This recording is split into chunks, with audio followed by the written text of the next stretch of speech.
Hey y'all, I'm Courtney, And I'm Sarah, and this is Bodice Tipplers, the podcast where we read all the books we used to steal off our grandmother's nightstands. and then we drink about it. Hey y'all, it's Courtney, and this episode is brought to us by Kensington's newest book, Fairy Godmothers Incorporated, by Sarana de Wilde. This book is filled with quirky charm, sexy romance, witty banter, and refreshing, unique characters. It's the first installment in Sarana de Wilde's Fairy Godmothers Inc. series. If love is the source of all magic in the universe, and the town of Ever After, Missouri is the epicenter of enchantment, then the locals are in dire need of a reboot, at least according to resident fairy godmothers Petunia, Jonquil, and Bluebonnet. Their solution? Blow a bit of fairy dust in the direction of those in need of romance. What could possibly go wrong? Lucky Fujiki's first name is a cosmic joke. Her luck is so bad, even the number 7 steers clear of her. But when her adorable godmothers ask her for a favor, Lucky can't say no, even if she can already feel the bad juju waiting to strike. And her mission is even worse than she could imagine: to promote Ever After as a wedding destination by faking a marriage to her first love and longtime ex, Ransom Payne. He of the embarrassing incident, capitalized, that neither of them will ever live down. Ransom Payne has spent years building an impressive new reputation for himself, and now his godmothers want him to pretend to wed the one girl he liked to most forget. Sure, weddings and Ever After could be a huge boon for his chocolate business, but risking more up-close and personal time with Lucky? Considering the stakes, it's a curse he'll have to bear at the risk of being humiliated, or perhaps bewitched. All right, y'all, this book sounds like a Courtney jam, and I'm going to get it. So you should too, and again, this is Fairy Godmothers Incorporated by Sarana de Wilde, and you can get it wherever you get your books. On this episode, we read Lightning That Lingers, which is a completely non-descriptive title, by Sharon and Tom Curtis, who are evidently also Robin James and Laura London. There's really no important trigger warnings on this. It's super cupcakey. There's like a little mild abduction. There was some not sexy hypothermia, but mostly it's just like there's sexy Abraham Lincoln. There's a hamster that gets the second base. You know, he's It's under a gerbil. I swear to God, Sarah McBride, like, this is gonna be it. I'm gonna fucking murder you.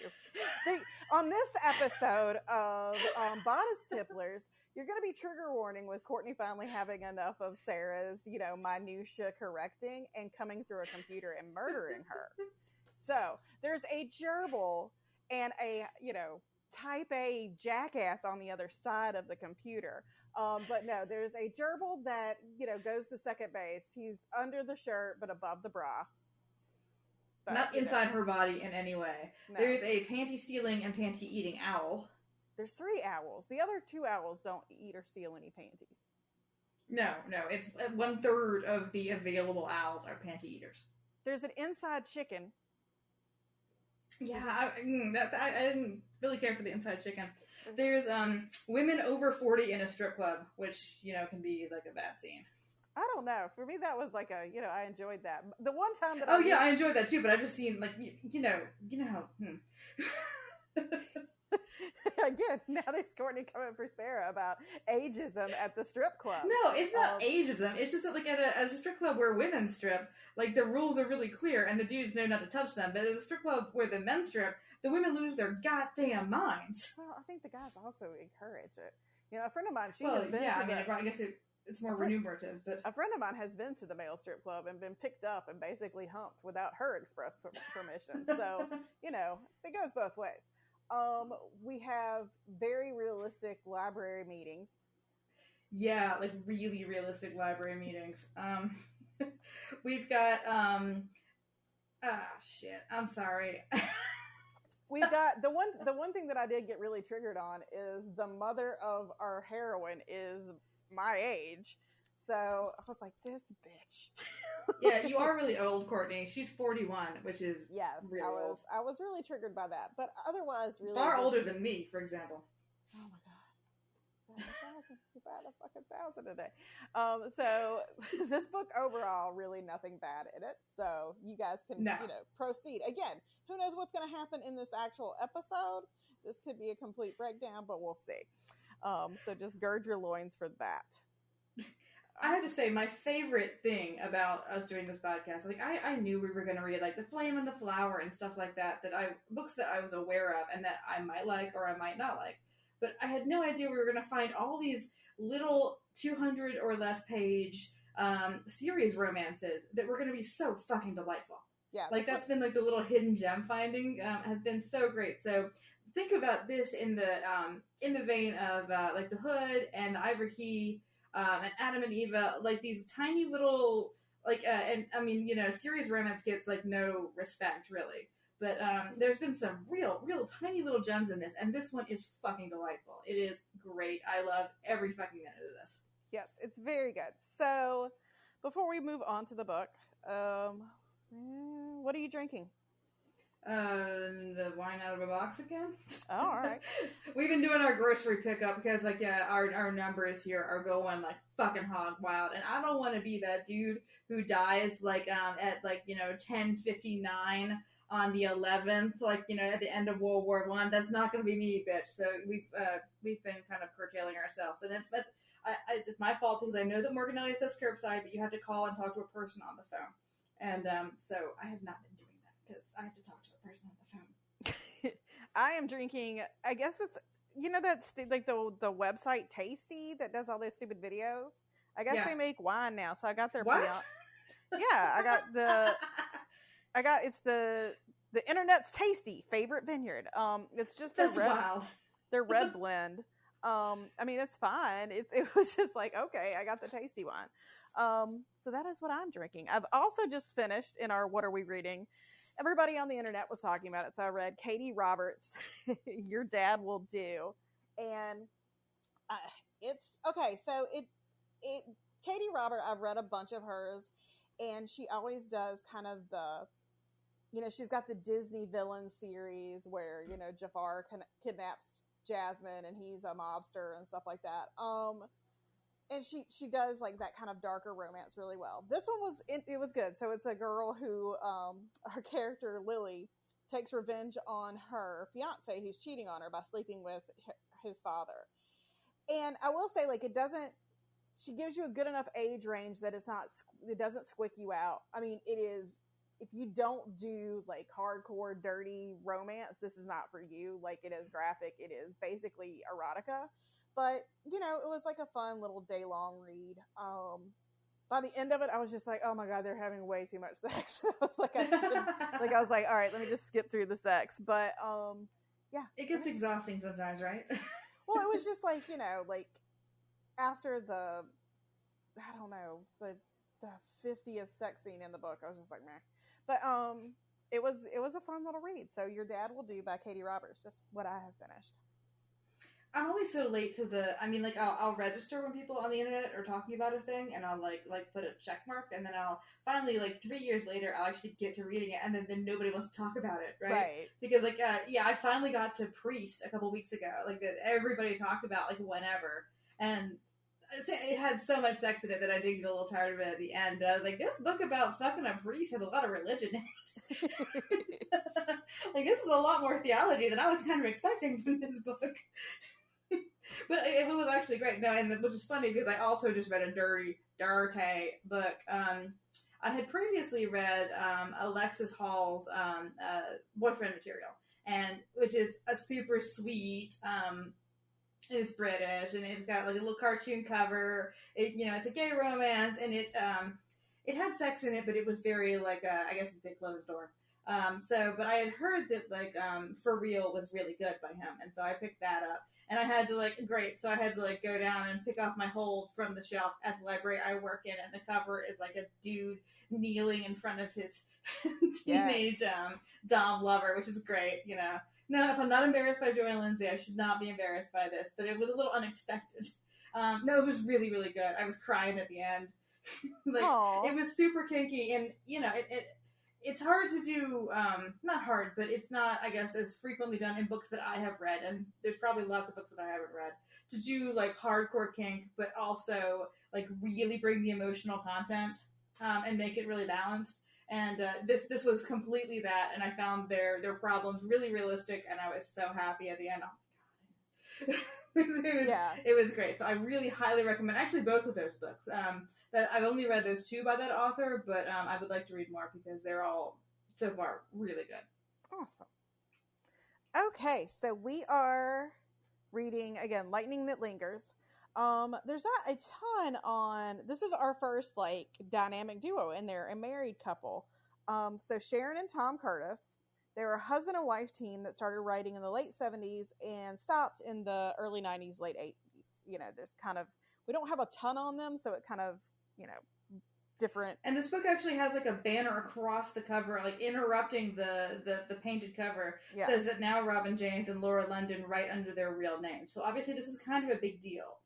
So Tom and Sharon were married in their teens, and they were both huge Jane Austen and Georgette Hare fans. In their mid-20s, Sharon had told Tom that she wanted to write a Regency romance and that she wanted to live in the world in her imagination. One afternoon, she sat down at the typewriter and wrote the first page and a half of a book called Heart Too Proud. When Tom came home from work, he was excited to read it, and he says, "Hey, this sounds like a real book." He wanted to join the fun, so that evening we began to write as a team. Again, they got married in their teens. Laura London was their pen name. They were married. They've been married now for 40 years. They're still married. They published 10 historical and contemporary romance novels from 1976 to 86, and many of them have been regarded as classics in the genre. She's the daughter of a petroleum geologist who is her father, and then her mother was a historian and magazine editor. She was raised overseas and lived in Saudi Arabia, Pakistan, the Canary Islands, Turkey, and Iran. She attended high school in London, and as an adult, she worked in bookstore management. Tom does not have this exciting backstory. He attended the University of Wisconsin in Madison and has worked for a public television station as a writer and on-air reporter. He currently is employed as a semi-truck driver for a chemical company and plays guitar with a Celtic band that includes his son and daughter. I want to hug them. I want to just like, I want to have board game night with them. So I've seen two pictures. Like one is in the cover of this. It's black and white, which is too bad. But it's when they were young and they're so doofy looking. I just want to kiss them. And then one is like, much later and they're also so doofy looking and I also want to kiss them. Oh God, these are my new favorite people. They're really cute. Their most well-known book is The Windflower, which might be one that we cover later. I've been recommended that by people in the wild. And so Sarah has the actual book, so she can tell you about the cover and read the back description. Oh, and this is from 1983. Sorry. Yes, and it's a Loveswept. So it's another one of our little series. And I don't think we have not done a Loveswept. I don't think so. Which I love. I kind of love the aesthetic of the Loveswept. Like they always have these great covers, but this one is especially great. So remember the name of the book is Lightning That Lingers. And by the way, that has literally nothing to do with anything in the book. I have no idea. Did they just get like, they reach in that great big like bingo ball thing and just pull a title and that's what you had to write your book? I don't know. But it's Loveswept 25. It is extremely pink. And it has the two of them, and this is a real scene in the book. And she's wearing like an antique like lace dress. And they're in a, for some reason, twin bed. And he's like macking on her and grabbing for her boob, and I think I may see like there may be a heart on in his jeans. Please say what's on the bedside table. The bedside table. Yeah, there's a clock radio, and it is evidently 7 o'clock in the morning, and a rose. But it's one of those great painted covers. I can't believe they used to be able to do these like for serious romance. They must have paid nothing. Yeah. Right, for painters, like just make me one of these for a book that is, let me look, 181 pages. So they had to crank them out like crazy. Yeah. And on the back, are you ready? I'm ready. And my question is, which I should have looked up, like the etymology of the word cougar, because I think that this is definitely before anybody would have said cougar to mean an older, sort of a semi-derogatory term for an older lady who wanted to fuck. But so, think about that. He was the Cougar Club's star attraction, memorizing hundreds of women in the smoky glare of a spotlight, his hips swaying in the provocative motions of love. But in the dusty attic of a deserted mansion, Philip Brooks captivated his chosen lady with a sensuously measured waltz. Both were dances of seduction, revealing two sides of the same uncommon man, and Jennifer Hamilton offered her heart to the kindred spirit, the tender poet in him. Together they wove a tapestry of love that merged two sensitive souls, but Philip's worldly side was alien to her, threatening to unravel the magical threads binding them. Loveswept. Love stories you'll never forget by authors you'll always remember. Yeah, so this is a book about a stripper, a male stripper. But don't worry, he only strips to support his owl rescue habit. Well, like, what cracked me up about this book is it starts off, and I was like, is this a magician? Because, like, it's in an old, dilapidated house, you know, like an old mansion, and he's got an owl flying around on the inside of the house, you know, very much like Archimedes and, you know, the Sword and the Stone. Just flying around, and the guy's talking to the owl, and I was like, all right, so he's a wizard, clearly, because only wizards have owls as inside pets. That's known. That's a fact. Like, everybody else keeps their owls outside. Only wizards bring them in. But well, he is a wizard, but he's a dick wizard. But then it goes to, like, the next scene is, you know, our heroine, Jennifer, who's 23, has a Dorothy Hamill haircut, which I really appreciated. And she's a children's librarian in Wisconsin, and her new, like, you know, coworkers are like, we're going to the Cougar Club, Madison's hottest spot. People come here from Chicago. They're not even in Madison. They're in, like, I don't know, like, maybe it's supposed to be Madison, you know, like, but I don't think so, because there's like a small library, but you want me to read the quote about the Cougar Club? Because this is an amazing quote. Are you ready? I'm ready. From the outside, the Cougar Club had a deceptive coziness, like a family restaurant that serves fish fries on Friday nights. Inside was another story. Inside, it wasn't frying fish that sizzled. It was the stage act. So, they're like in Bedford Falls, you know, wherever, somewhere in Wisconsin. I'm sure it's all just trees and owls and hot dudes secretly stripping. Yes. and our heroine, Jennifer, who's 23, is there with her older coworkers who are just down to fucking have a good time. Jennifer... Because this is before, like, this would get you reported to HR. Like, you know, when somebody's new in my department, we take them out to lunch. Well, you know what? I think maybe we could all take a page from this and just go to the Cougar Club, because the Cougar Club is awesome. I guess we should have. But you learn a lot about your coworkers. Jennifer doesn't want to have a drink. Jennifer doesn't want to be there. Jennifer is just she's very ox. Like, she's very just, you know, AWKS, ox girl. Like, she's super virgin and has never even so much as, like, thought about a man. She did not watch, you know, USA Up All Night. She is not... No. Like, yeah, she is not watching. She's the opposite of us, evidently. Yeah. I mean, and the thing is, she's actually kind of realistic about it, though. She's not like that fucking stick-in-the-mud bitch who's got to be like, no, I can't believe we're going to the titty... Well, it's not the titty bar. Sorry, titty bar. It is the titty bar. You know, packs her titties too. So, especially Daryl's. But, yeah, she's super awkward, but she's giving it the good old college try. And... we have the seductive Madam of Ceremonies. we have the aviator cop, you know, or, you know, he's got his aviators on, he's stripping, and everybody's like, yeah, he's fine, but the sound guy is where it's at. Yeah, and I mean, like, these women are literally like, is he gonna fucking dance? Because I want to fuck that man, like, right in front of him, in his face. And I think that wouldn't be okay if he were really the sound guy, right? And he ends up being, like, the main attraction. And the mistress of ceremonies is so funny, because she's like, oh, he's just 17. I found him on a farm. He's a blonde man. This could be the one. This could be the one that, like... Well, no, you know, the guy from Morning Glory already kind of broke that seal. Yeah, he's a blonde man, so he strips, and he's also, because, you know, at the male strip club, they just, you know, will come over and hump you. He has noticed Jen, and he goes over to kiss her, because he's just making out with bitches too, and she's like, no, thank you. And it kind of cuts to the next day, where, you know, she is talking to her coworkers, I think, and just, I think this And is... one of them, and I mean, this is, you could not do this today. One of them at the club bought the calendar to hang up in the workroom to make her uncomfortable. Oh, yeah. Evidently, Philip is Mr. July. Oh, yes. And, he obviously has his stripper name and stuff, but everybody seems to know. Well, what's weird is because you find out, like, that he comes from old money. Like, he's very old money. His name is well known in the town, and everybody just knows that he's a stripper. And this is one of these towns that's like, well, the one that comes to mind for me is Jekyll Island or like Asheville, but like where all the rich people had their enormous summer homes.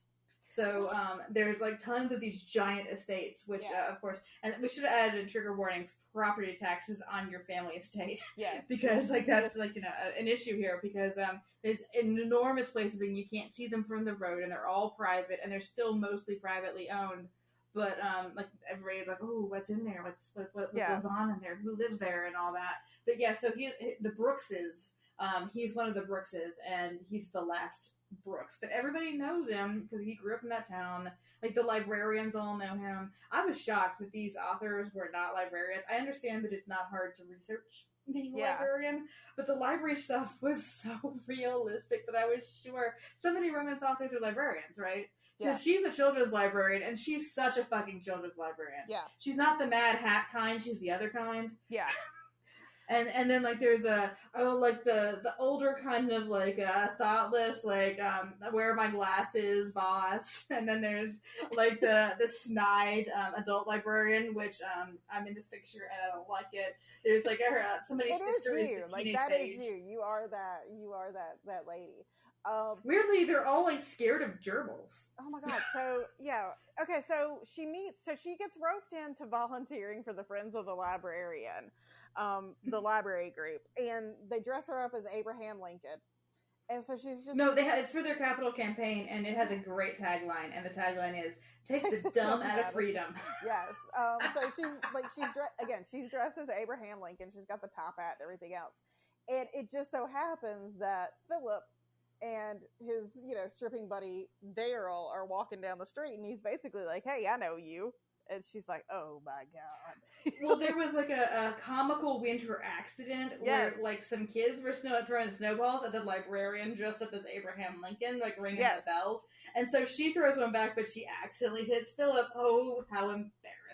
And it ends with him like making out with Abe Lincoln in the street. Well, he's got like a really nice fucking like suede jacket on, and she's like, "Oh no!" And Daryl's like, "What the fuck?" But Daryl's like, "What the fuck?" most of the time in this book. The doctor's there too, but I don't remember his name. I kind of wanted a second book about Daryl. I know, because he was such a sex idiot.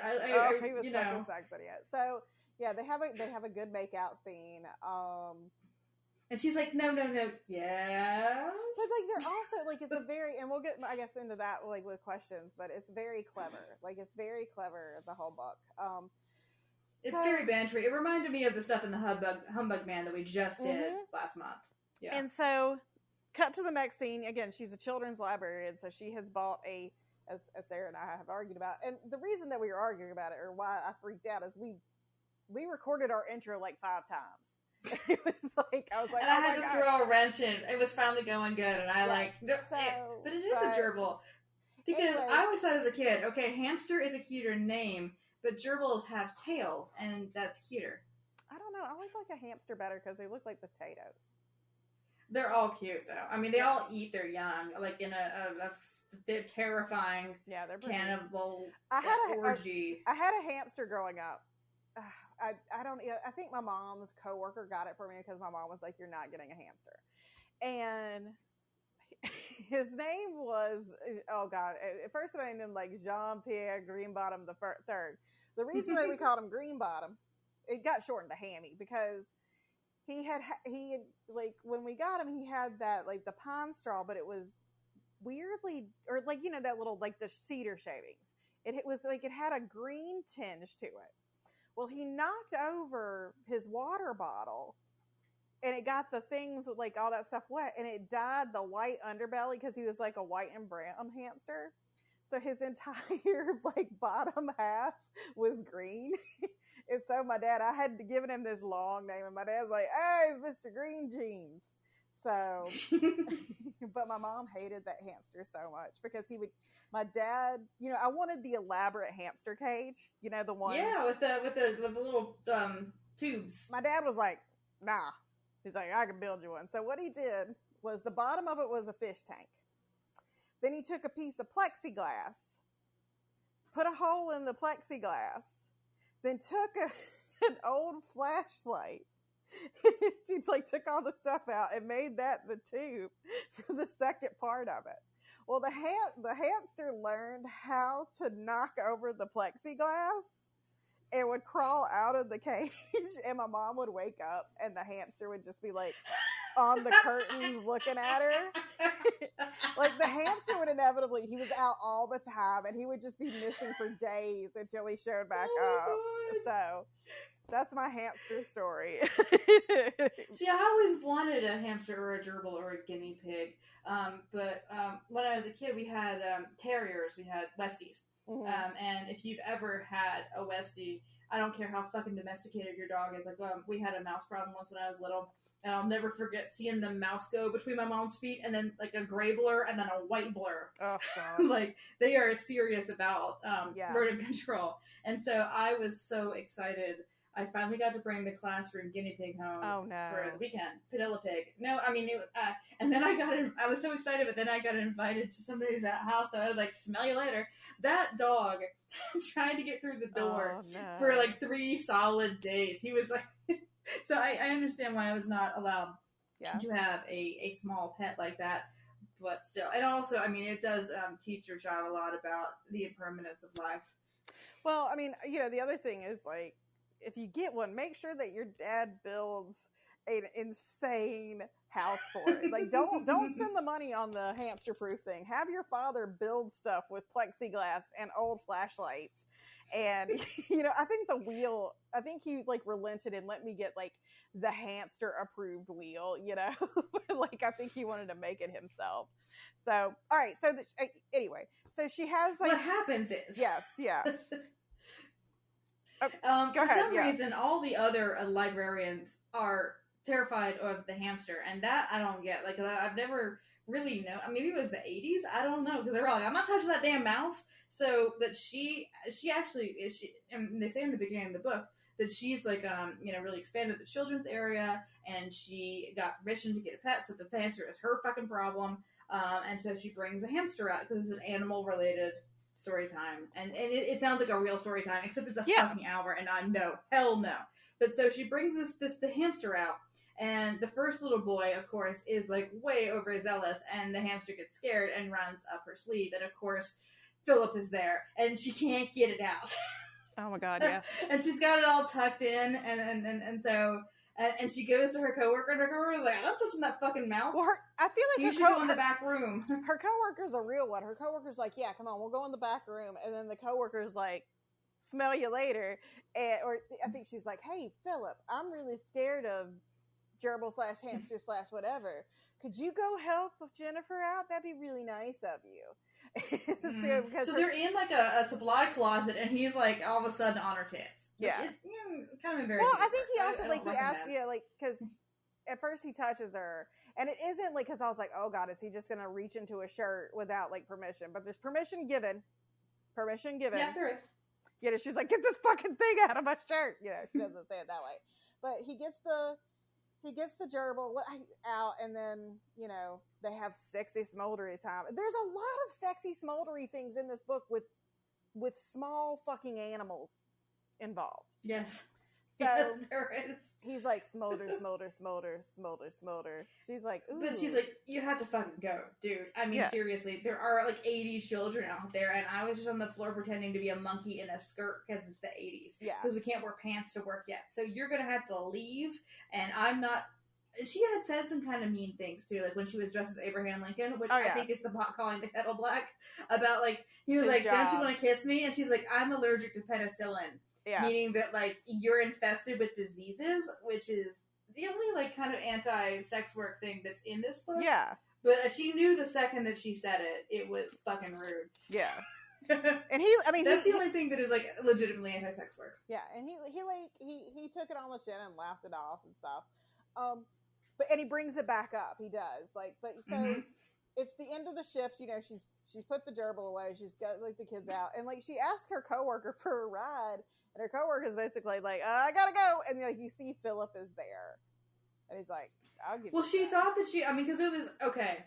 Now this is slightly. I think that it is a joke on the thing. Yeah, but this is slightly not okay because she talks about. It's of course it's third person limited, and she's like, I would be really nervous because it's fucking dark. It's fucking Wisconsin. Yeah, it's really dark. I'm locking up on myself, but thankfully I know Elizabeth is out there in the car waiting for me, and she gets out there, and it's just this dude, and he's like, well.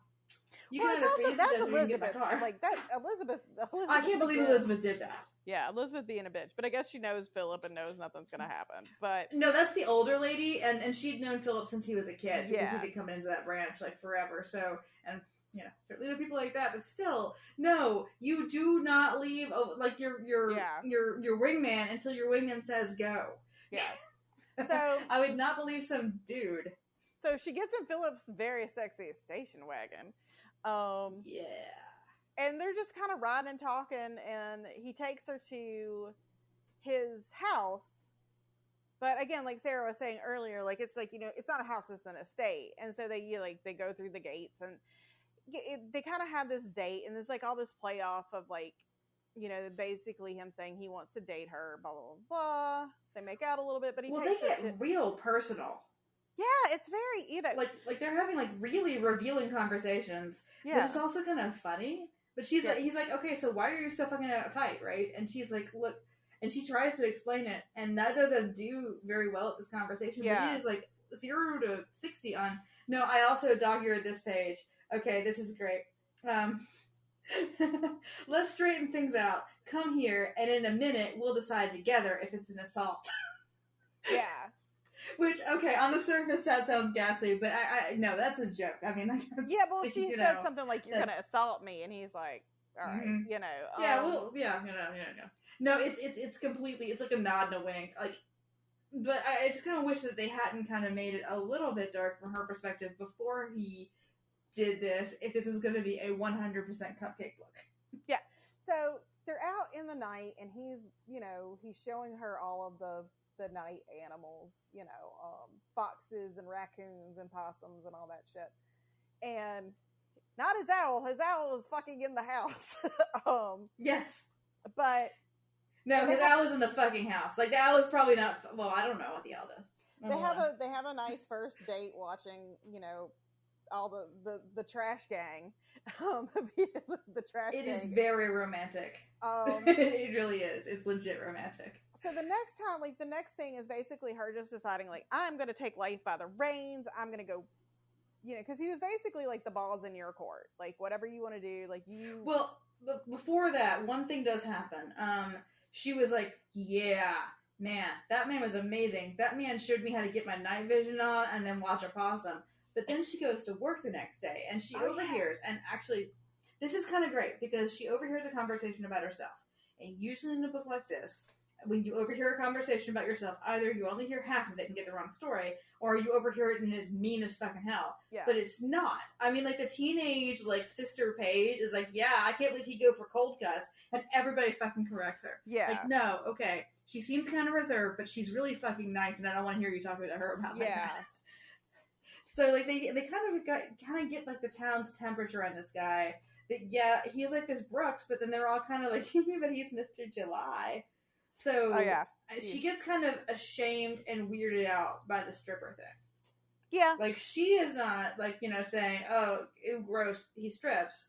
She didn't see that, but she's, she feels very, that he's this person who's famously rich. Although he's actually not, it turns out. Yeah. Because otherwise, why would he be stripping? And, I mean, like, I'm sure that people strip just for the fun of it, but you don't get that impression from this guy. But then B, like, he does this thing that also is so profoundly extroverted and sexual, and I'm so scared of all that stuff. So, she gets wigged, but then she's like, no, you know what? I want to fuck that. And so she gets in her car in the middle of a blizzard. Yeah. It's not a blizzard, but, like, the wind chill is, like, 60 below or something. It's fucking Wisconsin. It's very Wisconsin. Is what it is. It's Wisconsin in the winter. And she drives a VW Bug. Yeah. And, she has an accident. She manages to get out of the car, and she's like, well, shit. Like, basically, she has to trudge, like, a mile to Philip's house because, again, he lives on an estate. And she thinks it's close because she's at the gate, but it's not. No. So she finally gets there and is, like, freezing to death on his porch. And he shows up and is like, oh, shit. And then, like, it's great because instead of doing what they usually do in romance novels, where it's like, let me warm you up with my body, like, it's all the things that happen in hypothermia. He calls his doctor friend over, and his doctor friend's like, okay, we need to do this, this, and this, and it's her being in pain, and, all that kind of stuff. Yeah, he's like, do not put her under a heating blanket. Do not, don't put her in a bathtub. I mean, you'll put her in a shock. Like, we'll decide if she needs an ambulance when the doctor, get there. Yes. It's very much the reality of if you actually had love hypothermia. Yeah. So, she survives the hypothermia. The next day, they have once she's kind of gotten through her hypothermia, they're hanging out. And Al eats her panties. She meets. So she has no panties for the rest of the book, which is useful information. She meets the inside chicken.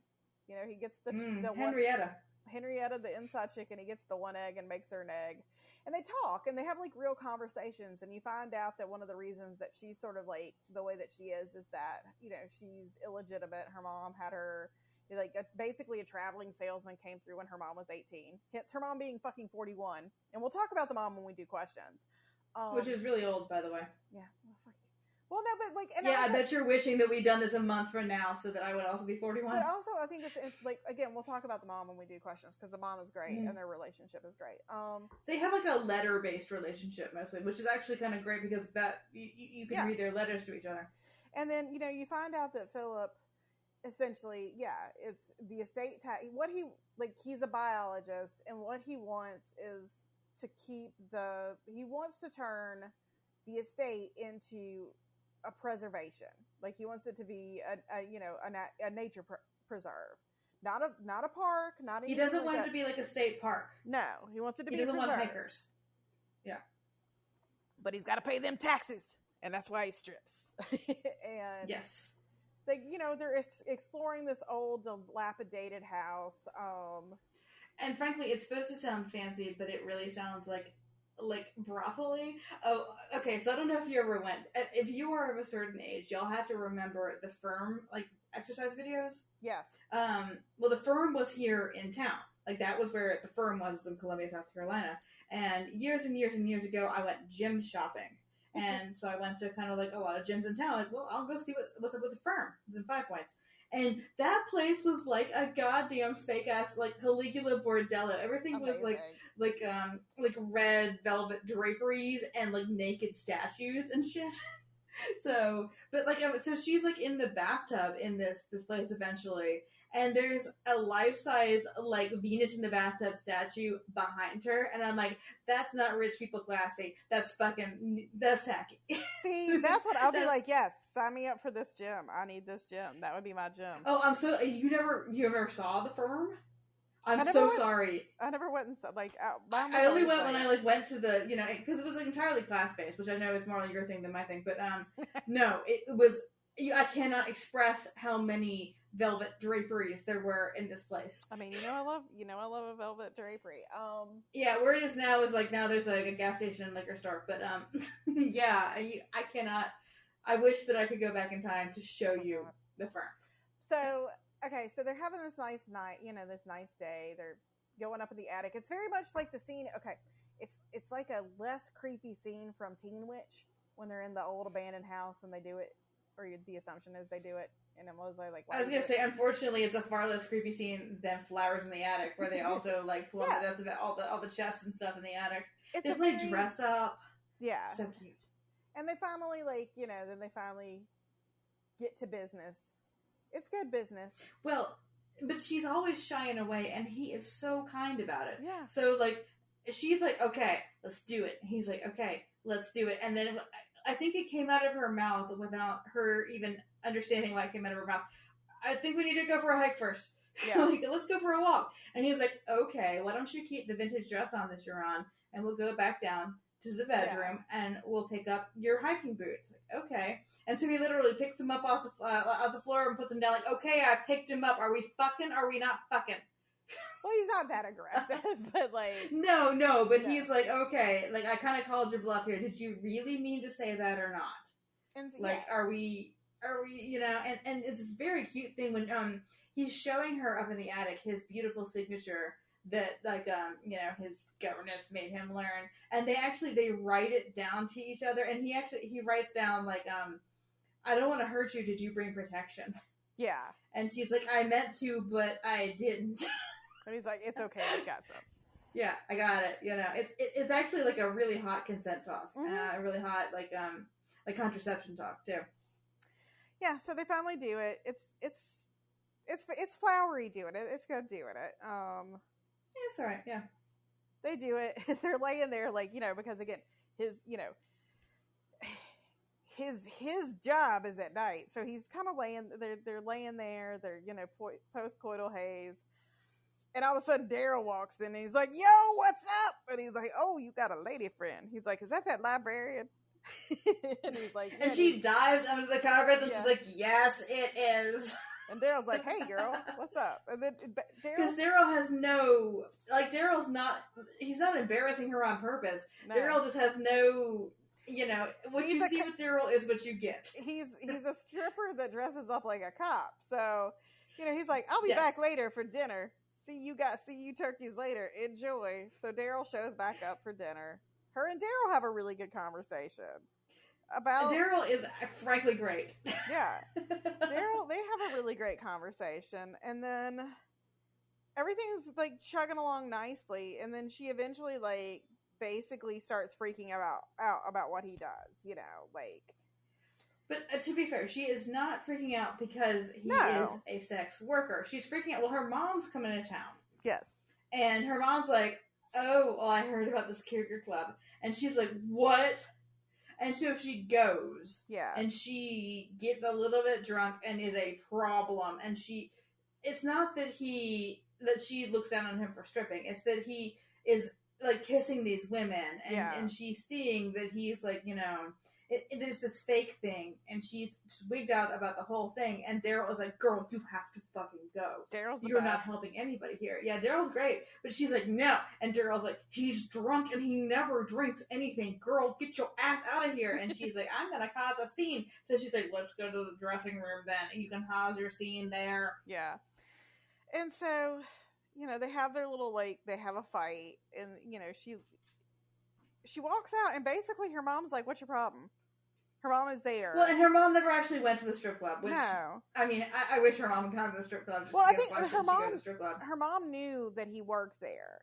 And no, her mom didn't know who the guy was. Oh, did she? Well, she said something about anyway, but like her mom, because she picked up the pen and she could never actually like tell her mom what had been going on, and so her mom was just like cheerfully going to go down to the strip club, no, her mom was not going to check out this guy or anything. It just happened to be that her mom was like, no, I left the girls. I thought I'd just come and spend more time with you. Yeah. Like, she's on the couch. And her mom gives her, like, the straight talk. Yeah.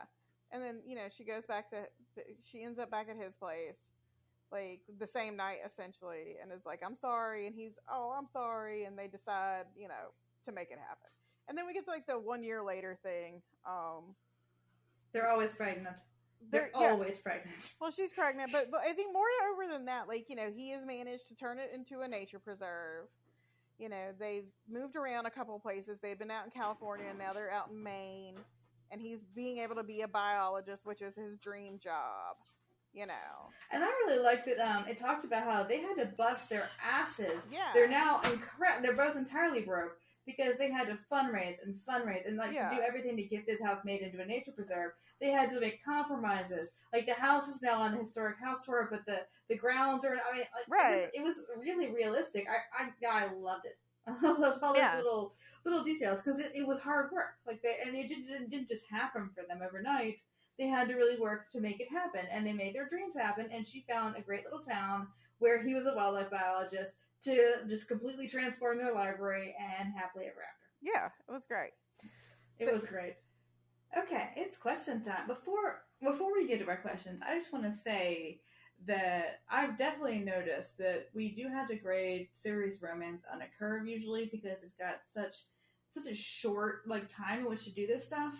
But the best ones, like the people like Rita Estrada and Sandra Kitt and Sharon and Tom Curtis and Robin James and Laura London are able to actually deliver all the things that we're looking for in less than 200 pages, whereas like some people have fucking 1,000.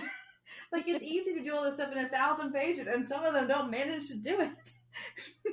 But like some of these people can actually give you all this, like all the rich content that we kind of, that we're looking for in a tiny package, and that has to be some kind of skill, right? I think so. Yeah, absolutely. So, number one, big dick energy or big dick energy?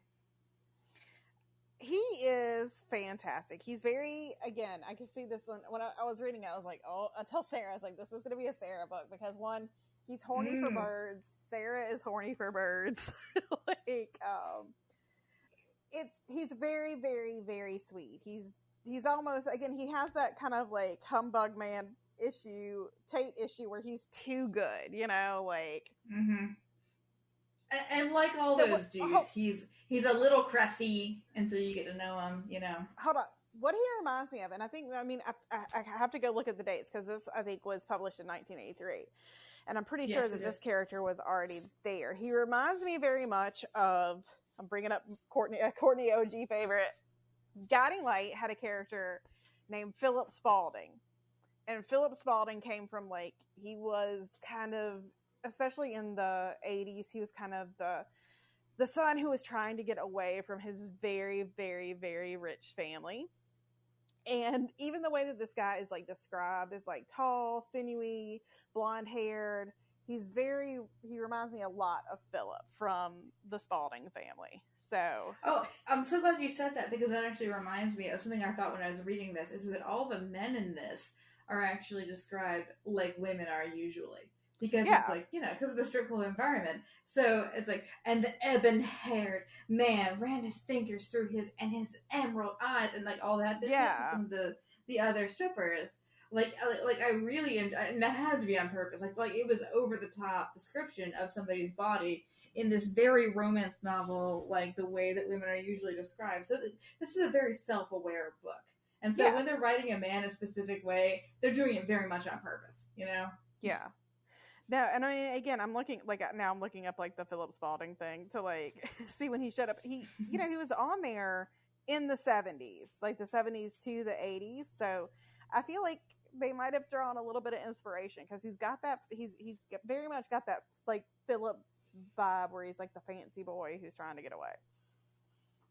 And again, he's just a genuinely nice dude, All the dudes in this are actually like there's not like there's not a third, like a second dude, a third leg to the triangle. There's not like a bad ex. There's, even the guy who you think is going to be a piece of shit because he likes strippers as a cop is actually just like an empty-headed sweet dude. He's just like, oh, I'm so glad that Philip has like somebody who understands the words he uses. He likes birds a lot, and somebody needs to understand all these inside birds. Oh, he makes all his friends participate in like his big canning day, and you better believe that was a Sarah jam. And like we do find out at the end that all the birds, Henrietta and the owl, what the fuck was the owl's name? Chaucer the owl. Were with him. Okay, would you talk shit with or about the heroine?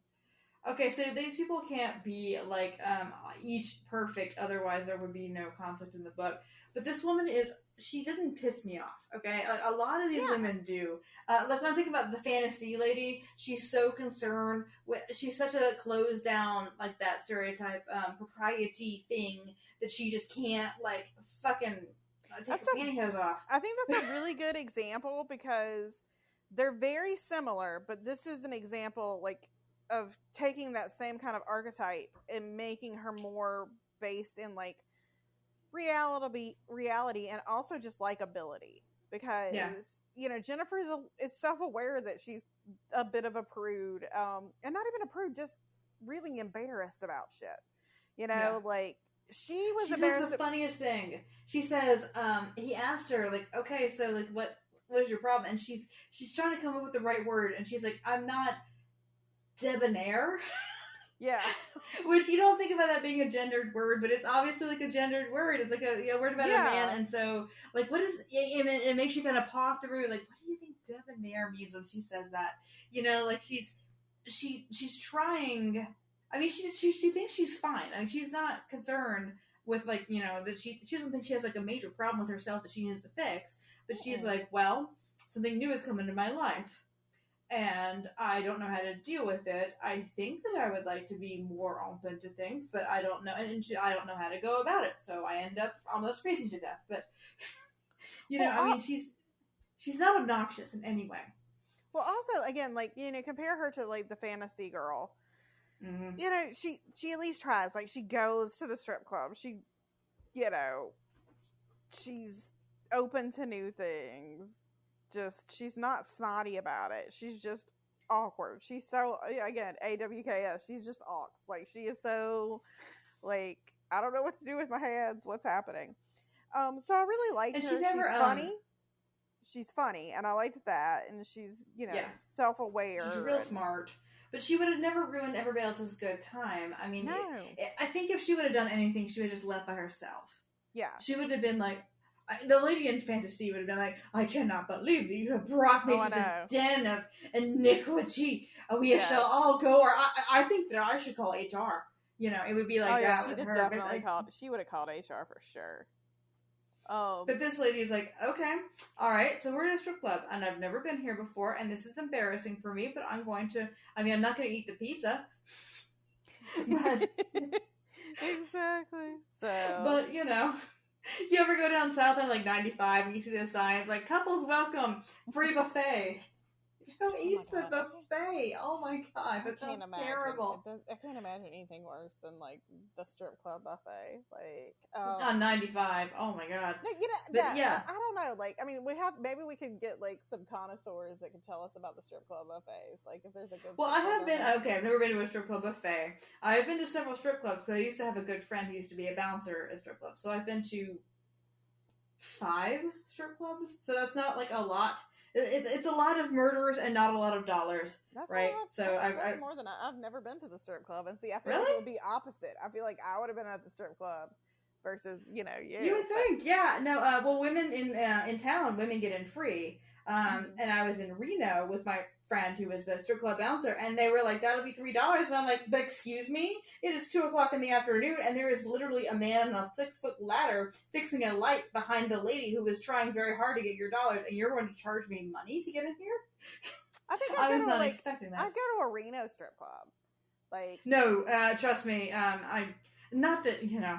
So there's tiers of strip club, and so I guess I had been to all 3. You also went to the day shift. You did the day shift. Like, I know, and oh my god, it was tragic.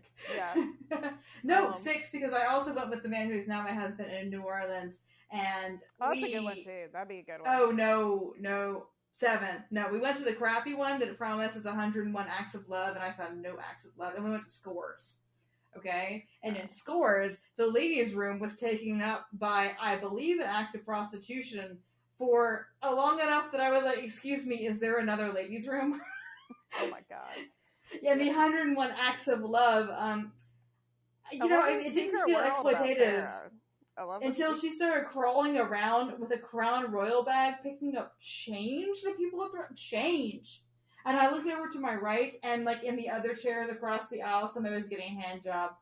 And I was like, this is a little sordid. That's bleak, man. Like, I thought okay, it's a lot sordid. Like, a little sordid is kind of what we came here for, but this is kind of a lot sordid. It's bleak. Oh, no, I have been to many a titty bar, Courtney. I've been to... I'm very impressed. I've never been to a completely nude bar. But at least in town, they can only be in essentially, like, one Venn diagram place, and you can't serve booze. So what there is, and I've never been there, but again, a friend told me he used to work there back when it was called something else.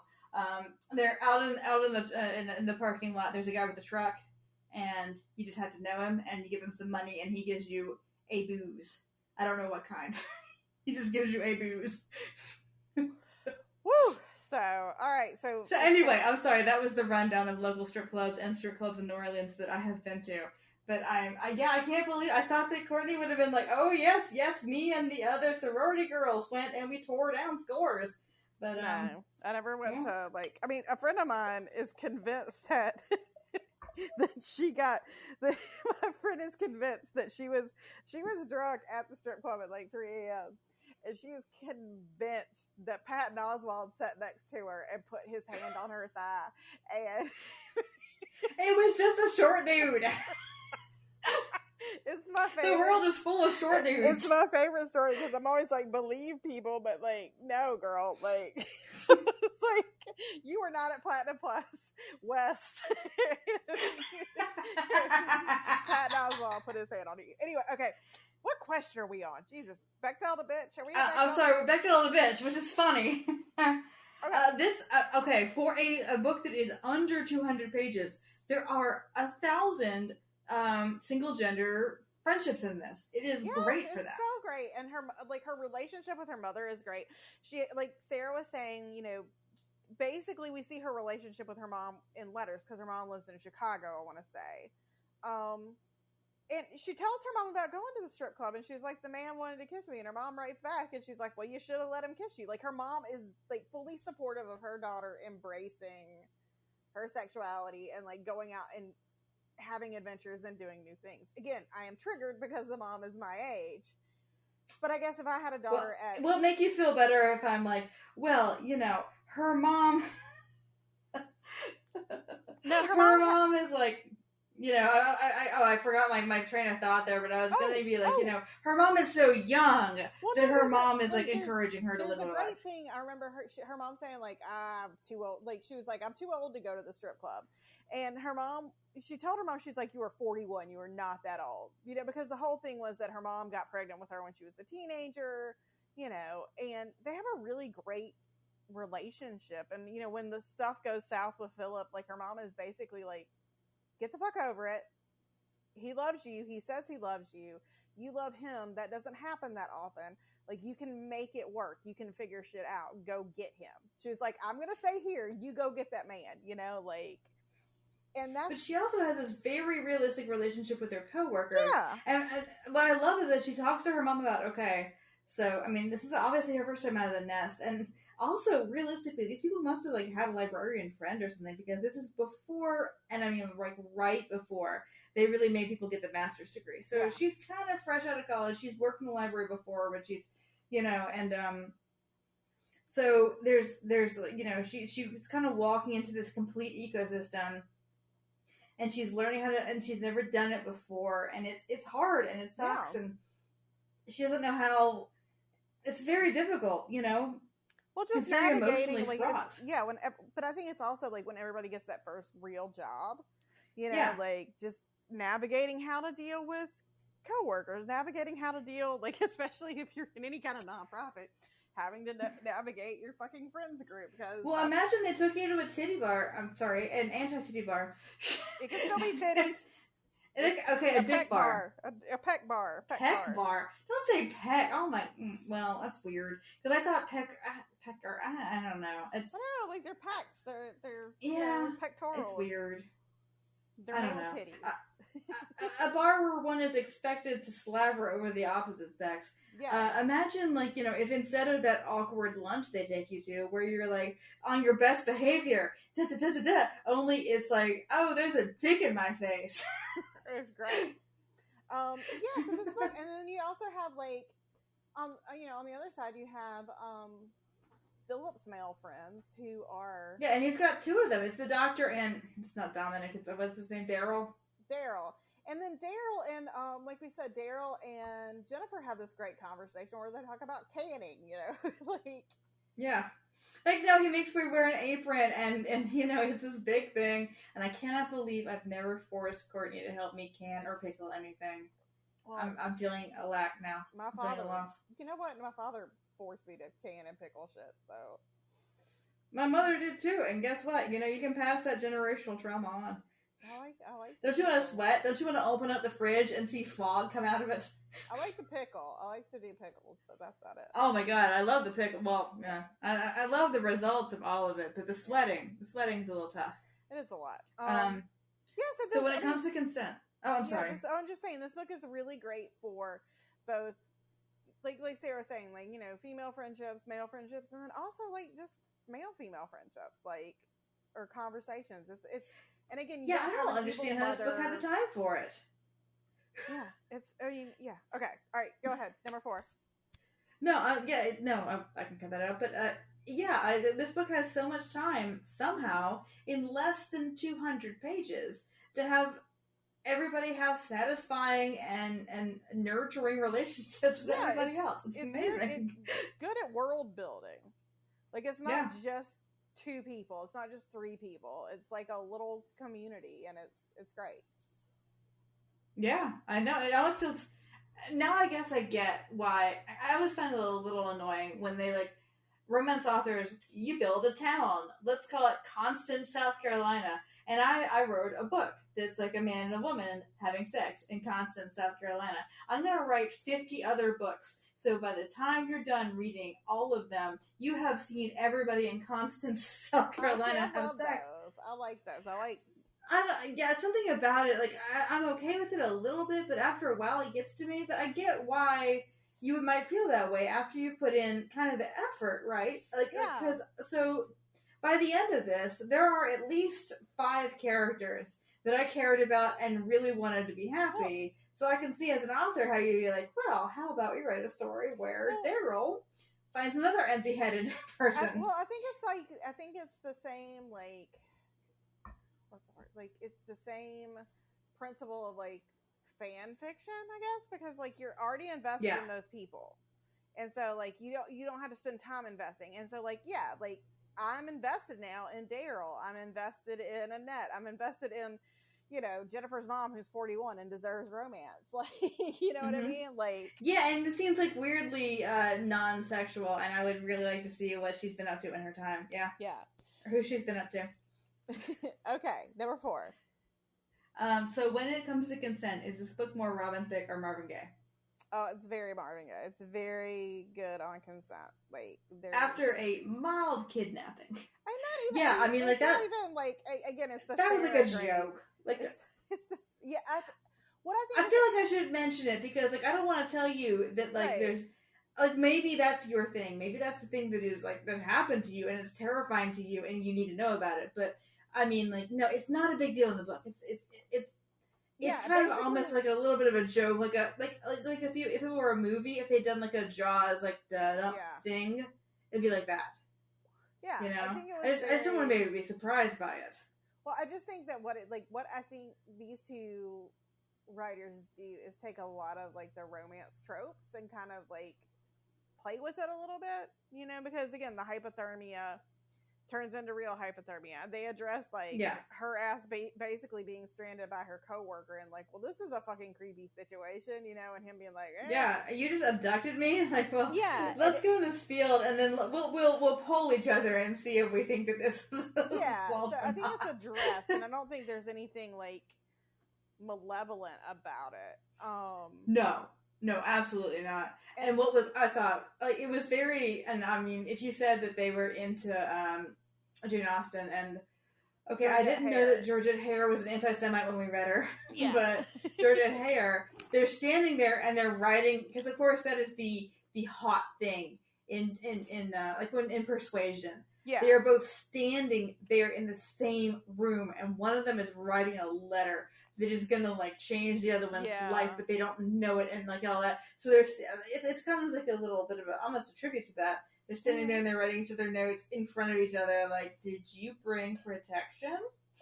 And there's double there's like double triple checking. Like, are you sure you want to do this? Are you sure you want to do this? And she's like, like it's really cute. She's like, "Oh, I'm a virgin," and he's like, I didn't know, like, you know, kind of like sweet. Well, the funny thing is that she actually asked him.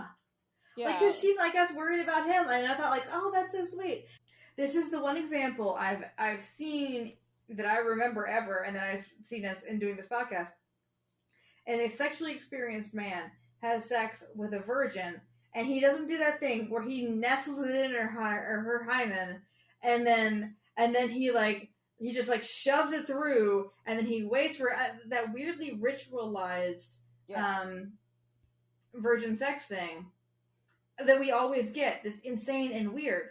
We don't get that. We have like normal sex with somebody who's inexperienced, which is like, she's really tense and he takes his time, but it doesn't have that very strange ritualized like they do it in every book with the Joanna Lindsays and I read that so much as a kid.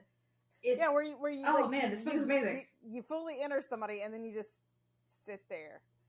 And wait. Wait. You wait for her to adjust, and I mean, you like shove it in, and then you like give it a minute, and then you both have like incredibly fulfilling sex. No, in this, like they just kind of take it slow, and it's very realistic sex. And I wonder how much of like I think it's going to be I think it's interesting to know like how much a male, female, and again a married couple, and like they got married in their teens, so I'm not assuming like that. Like I just don't think they were catting around with everybody beforehand. Like they're probably limited partners, but like they learned sex together. Like like how much that informs their writing. I thought it was interesting that it says now Robin James and Laura London write under their real names. And okay, so I understand that Laura London was both of them. Yeah. I wonder if all this was to kind of obscure that it was a man. Probably, because if you think about it again, all of this usually is through the female lens, and it's like we don't want women are very protective. You know how fucking pissed I was? Okay, so this is not romance. This is cozy mystery, another very female genre. And so I'm like, okay, I'm supposed to read a cozy mystery for we do in my library, my initiative. We do this reading challenge, and we for 2 years ago, I think, read a cozy mystery. Mm-hmm. Like, no, I'm not just going to read a mystery that one might vaguely assume is cozy. No, I'm going to read a fucking mystery with a cat in it, where the cat might be the detective.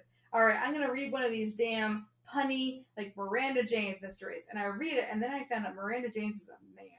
Oh, that's right. You motherfucker. How dare you lie to me? Yeah, like I feel that is like a man trying to horn in on. Yeah, and like you give yourself like this woman's name. I mean, yeah, like because there is no situation in which being a woman is a plus in our society, except in these small little carve outs that we have made for ourselves. And here you go, putting your dick in them with your cat mystery. Yeah, I get it. Okay, how badly are you judging your mama for reading this? None. I would have. Yeah, this book is adorable. I love it. My mama would have loved it because again, she was a little bit like she was not an unconventional mama, but like she was very like I was talking to my dad about how she was fairly sex positive, especially compared to a lot of women her age. Because when she passed away in like 2001, she was 86. So she was an older woman, like a very different generation. But she was always like very presidential. Very presidential. But like I talked about how watching like some like 80s comedy, and she sat there and watched it with me like, well, this is what not to do on spring break, but we're gonna watch it together. And just she was very much someone that she read these books. She wasn't like she never hid them. They were always around the house. She watched the things that she liked, and I think it made me it had a bigger impact on me than I think we really ever talk about, is that I didn't have a grandma that shied away from sex, like. Well, I didn't have. I mean, neither of my grandmas would have read a book about a male stripper, and maybe we should have led with this actually in our trigger warning, that obviously as a podcast, sex work is work, and if you think that a stripper sells their body but a coal miner does not, then you have been fucking rooked by capitalism, right? But my grandma and my mom both read books that we would call romances, but they would now my mother has said to me, oh, I didn't read that. I'm like, I read that. I stole that from you. Yeah. And of course, my grandma's not around anymore, but same thing. And Granny Shiver would have never read a book about a male stripper. But she probably would have read a book about a lady who was a sporting woman in a Western bar, right? Yeah, exactly. You know? Now, Yeah, she would have read that. But, like, there's a double standard. My and I think grandmother that's why would this have book read is, like, this theoretically. and, like, thought it was, she'd been, like, yeah, she let me watch the wild, like, when all the wild shit that I watched at her house. Like, she let me watch all the crazy shit. Like, she let me watch, all the serial killer stuff, all anything. It was just like we'd watch it together, and that was our thing. Again, she loved soap operas. She loved all of that, and I love that she would have been like she would have had this book for sure.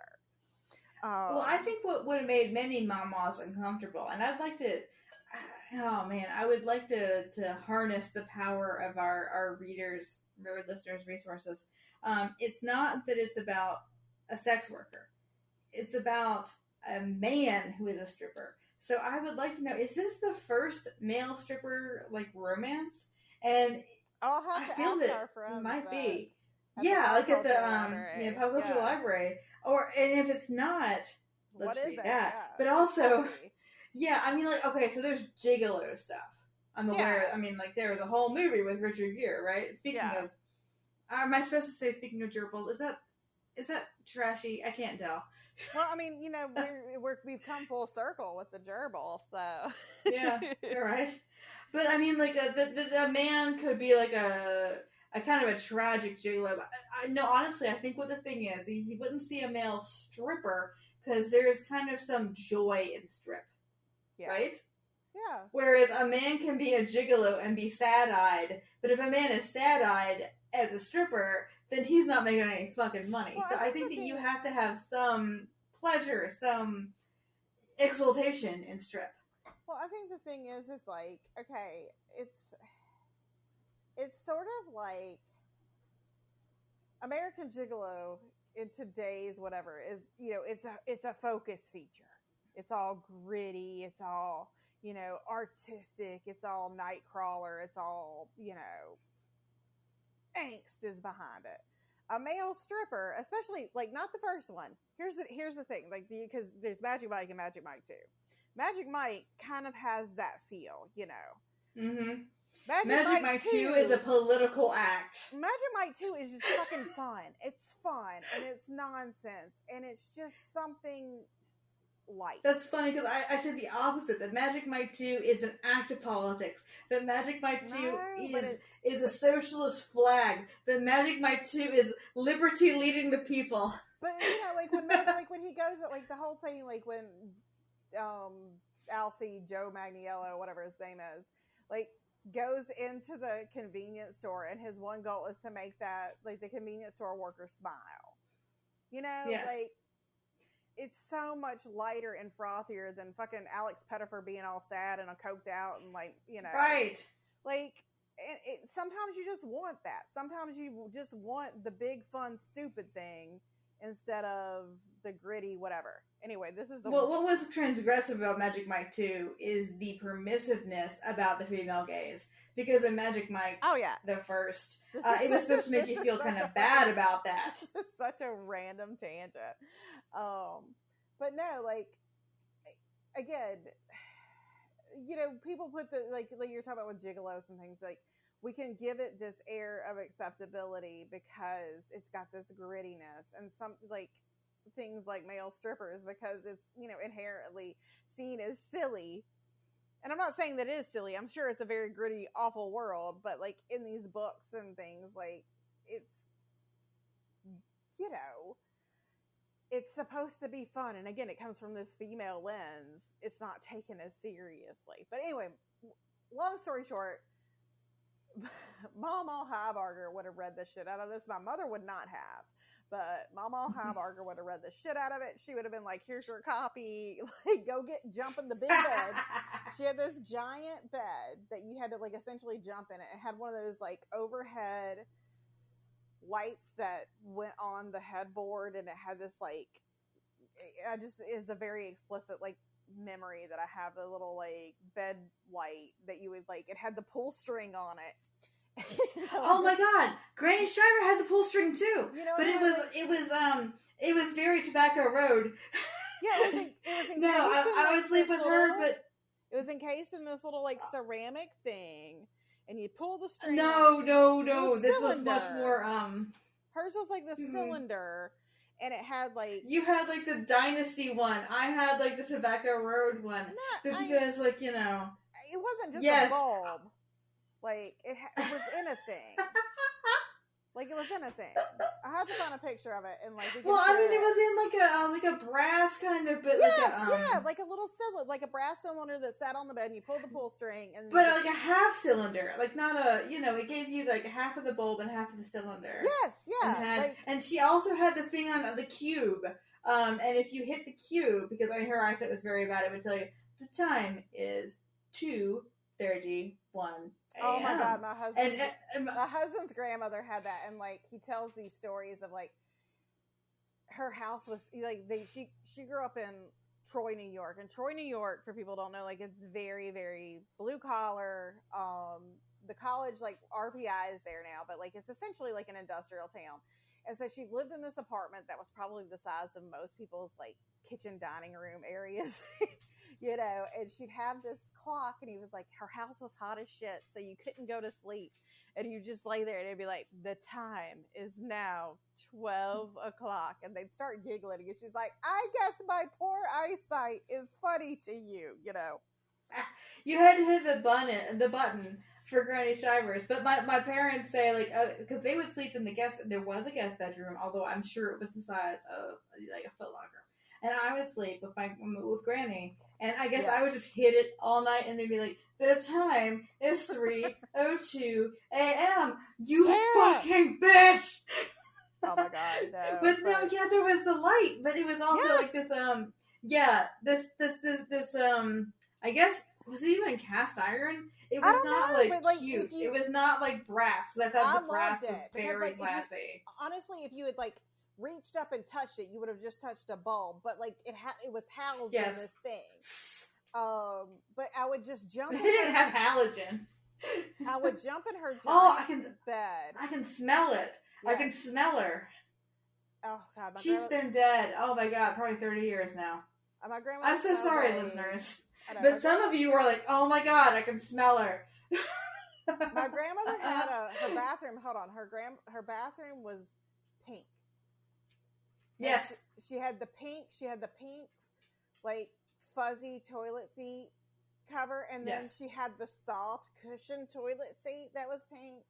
And my granny didn't, but we did at our house. And you would get up after a long session, and you'd have like the wrinkles of that vinyl. And you're like, everything smelled like everything was like roses. She like that was her smell. Her signature smell was. Did roses. She had the crocheted like Scarlett O'Hara, like the doll to cover up your toilet paper, and she's got the skirt. No, she didn't do that, but everything just smelled like rose water. Rose water. Matt Laverne did. It was all rose water, but again,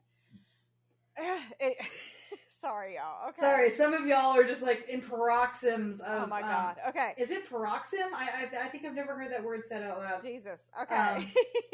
We're gonna. Sorry, you're having whatever of nostalgia, and some of you were like, "What are these bitches talking?" I know, but I feel like if you're with us by this point, you're with us. Yeah, you're in it to win it. Yeah, but again, jumping in her bed, reading these types of books, yes, she would have had it. Oh. Okay, so would Scarlett Johansson be in the movie? Well, it's in Wisconsin. It is in Wisconsin. Everybody is. That's not fair. There are plenty of communities in the Upper Midwest that are like very immigrant focused and all. But everybody in the story is white. I feel like, I don't know. I feel like Daryl could have been undetermined ethnic origin. Oh no, Daryl's Italian. That doesn't count. I don't know. No, the way that he's spelled, like slightly like swarthy. The way that it's spelled, like that is not. There's no Y. It's Darrell or ELL. They would have said. I don't know. I felt like it was supposed to, because again, it's 83. I felt like they might have been sneaking somebody in there if they could have snuck somebody in there. That's true, because there is a Harlequin that, and I have it. We haven't done it.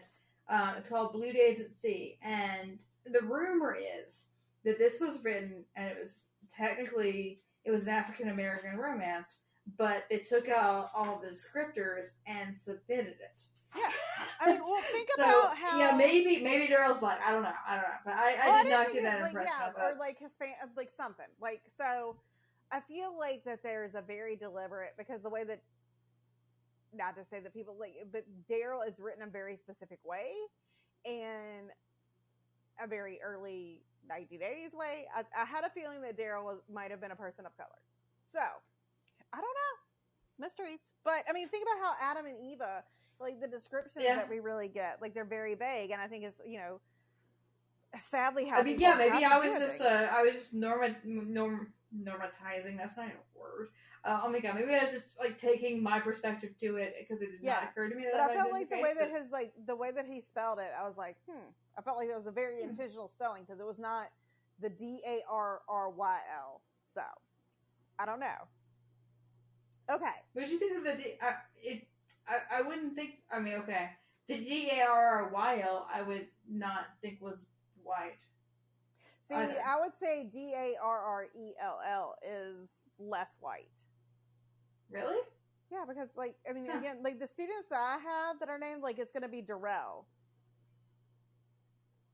Like, of course, all the students that you have were born like these are those kids. No, but I mean, like we still have names, but I was seeing it as, and maybe that's me putting my eyes on it, but like I was seeing it more as Darrell and not Daryl. So yeah, I don't know. I would think that the Y to me is less cracker, but because the thing about like Larry, my cousin Daryl. Yeah, I guess. I don't know. The research is there. I mean, we could easily do research on like the spelling of the name and the Yeah. Anyway, the point is, I guess there is a spot opened up that I didn't see, but Courtney saw. So I mean, that would make the book like I would like a bit more. That would be like even better. And I felt like the way that if Daryl were like and again, like some of the like the affectations that Daryl had, or Darrell, like I didn't see him as just a white dude. And when they describe him in the story, it's deliberately kind of vague. He's got dark hair and dark eyes. So, I just feel when a white lady says dark hair and dark eyes, they don't also mean dark skin. Well, but maybe it's kind of a joke. I mean, maybe like these people are with it. These authors are like on it. So, like again, sneak it in. Yeah. Because like we gotta do this Blue Days at Sea book because I have it. Yeah, but we gotta see like would we have known or do we think it's a myth? Yeah. So I'm just saying, like I think there's room for interpretation. Like I felt like his character was left kind of deliberately vague, where everybody else is like his, blah blah blah blah blah blah. So anyway. So with Skull, I'm sorry, you're not leaving the house looking like that. There's some good ass. There are not. Okay, there's not a ton, but the ones that are there are great because they try on clothes from the chest in the attic in a big old mirror behind a screen, and I will never not be a sucker for that. There's stripper clothes. Oh, well, yeah, I forgot about the stripper clothes. Of course there's stripper clothes. There's costumes. Khaki jeans. So many khaki They keep saying, no, what is it? Wheat jeans. They say the word wheat jeans at least like 5 times. And I was like, that's not hot. Jennifer that's has dad who bought from. That's Land's. Oh, you know what? You know what's in Wisconsin? Land's End. But also, Jennifer has the very specific Dorothy Hamill haircut, and they talk about the Dorothy Hamill haircut. I appreciated that. I was like, So, I was feeling so sorry for her because, like, okay, if you're a children's librarian. And, I mean, she has, like, the story time where you've got to get down on the floor and pretend to be a monkey. And she has to wear not just a skirt, but fucking pantyhose. Fuck that shit. Her pleated skirt. God. Oh, my God. So, yeah. Okay. But she wear his... Oh, no. Once she gets hypothermia, she has to wear his clothes for a bit. But there's a thing where she puts on a little fashion show and she starts to feel herself. And she kind of, like... smooth his shirt over her boobs. Yes, of course, her bra she didn't buy it out. That was very hot. And she's like, boom. And he's like, boom, and then she is embarrassed. But it was cute. It was good. It was good. Yes. Okay, speaking of, would your 12-year-old self have dog-eared any pages? The sex is a little weird in this because it takes up pages and pages and pages. Very florid. It's very florid sex. It's kind of, I mean, I guess that is the kind of the Loveswept brand, is that Loveswept was a little more hot, right? But it's soft. not like... Soft hot. It's very soft. Yeah, so I'm like, I've been going on for 4 fucking pages, and I don't understand what's happening except for... Yes. I was like, don't know, I think somebody's having sex. Yeah, this is not like the Katie Robert book that I was talking about where, his dick is or the Alexis Hall book that I'm talking about, where somebody's being flogged and coming in their pants. Right, yeah, none of that is happening here. Yeah, no, that is not the... But there's a lot of it. There's like considering there's 180 some pages of this book, it's like 10 pages per. It goes on. It's a very sex positive book. So, here's the thing. I really enjoyed this book. And I enjoyed the sexual aspect of it, but this for me is like I've said before on this podcast, I like dialogue books better. This is a lot of in people's thoughts, so for me I was like, eh. But the sex was fine. It was fine. You're not getting a lot of the best parts of this was when they were actually talking. Yeah, and it really, it's funny that we read that by Diana Palmer, Humbug Man, just recently, because it really reminded me a lot of that. Yes. That they were smart and they were funny and they were dealing with each other in really realistic ways in dumb circumstances, but in the way that people talk to each other if they are funnier than you are, right? Yeah, if they can come up with a thing in time. They're quippy. They're very quippy. Yeah. But not in that way where okay, so my problem with the Avengers, the first movie, although it's a great movie, is that everybody talks the same. Even if it doesn't so Thor's he's adopted. Well, Thor is busted up about his brother, right? I know. But because they all talk the same. So quippy is not a character trait. Yeah. No, these people are actually, it goes to their, everything they say is authentic, whether they meant to say it or not. She says a thing about, the penicillin thing, and she feels shitty about it. Yeah. Yeah. And she should feel shitty about it, because that was a shitty thing to say to somebody. It was shitty. Yeah. Yeah, okay, so, last question. That's you. You're supposed to ask this last question. Oh, I'm so sorry. We're so fucking professional today. Yeah, it's amazing. We're an indie podcast, y'all. We've been talking about my grandma's bathroom. No, fuck that. Everybody's like, oh my god, I can remember the feel of the chain in my hand when she would let me turn the light off. Don't even with me. Light. I have to find one. I want one so bad. It was not fancy with mine, yeah. It wasn't so what Paris and I said was... Go ahead, sorry. Well, no, I loved it. I loved it so much because I didn't have one at home, and to me it was exotic and exciting, and I would have loved to have just a reading light. Yeah. Just the idea of a light that was just for reading. And she did, okay, so, I'm sorry, to pull away from this. I get this idea that the Granny Shiver was this Tobacco Road illiterate fucking bumpkin. She didn't read much when I knew her because she couldn't see well, but my dad talked a lot about how, she was always reading when he was a kid, but she loved, Zane Grey. She loved, that kind of, that, I don't know if she only read that kind of, Westerns, or just the idea, that 200, this kind of book. You get 200 pages, and you gotta get your shit done, so get it, but that she read a lot when he was a kid. Of course, he was born in 1931, and so that was kind of the high water of American reading. Yeah. World War II was the most that Americans ever read. Americans read fuck. Yeah. So, for her to be a big reader, and for her to also be an impoverished elderly lady, and for her to use the N-word like it was fucking water, was not unusual at all. Was entirely fits the time period and the person that she was. So it's complicated and it's weird, but when you think about her bed having a reading light, it makes sense. And then it's kind of sad because she couldn't. I mean, she was blind enough that she had to have that cube clock that you had to hit the button. Like, the time is 3:10 a.m. But then I'm like, well, she was also fucking hella racist. Okay, all right. So, anyway, so what pairs nicely with this dumpster fire, this particular dumpster fire? I don't know. Okay, all our other 80s books are always the fucking brandy. So maybe it's the brandy? No, I'm going to say shots because, you know, they went to the bar and everybody's like, let's get drinks. Like, I think it's going to be some kind of girly, insane daiquiri because they were at the strip club and they were just like, what?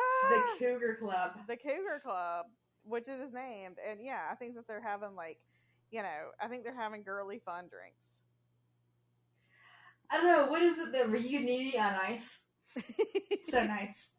I'm going to say it's like that kind of like the wine cooler.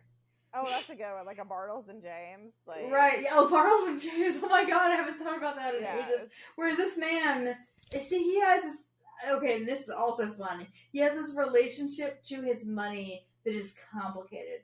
Because his parents were obviously like nice people who were kind of distant. So he grew up in this place where he had a butler, but he's also like, he knew that he was like, he was the dinosaur's toenail, you know. Yeah, like I don't know. Again, I think it's definitely it's a fruity fun cocktail, and oh my god, maybe served in a coconut.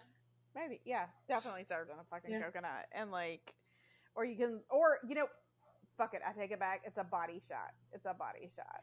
No, it's a body shot, Sarah. What pairs nicely with the dumpster fire? Y'all, this turned into a whole ass thing. It turned into Courtney explaining how body shots work to Sarah. And if you want to... I was incorrect. If you want to hear how that conversation went, then you should definitely join our Patreon, which you can find at patreon.com/bodystipplers. If you enjoyed this at all, you know, minus that conversation, and that's a whole ass conversation that is worth the $1 to pay out for. That the dudes don't just like exude tequila, out of their belly buttons. You know, I'm confused. If you enjoyed this otherwise, then you guys should make sure that you leave us a review on wherever you listen to podcasts. Reviews help us get noticed. We would love it because those are awesome. And also, if you're listening to this on YouTube, please leave us a nice YouTube comment because usually we just get shouted at. So, this has been our episode on Lightning That Lingers.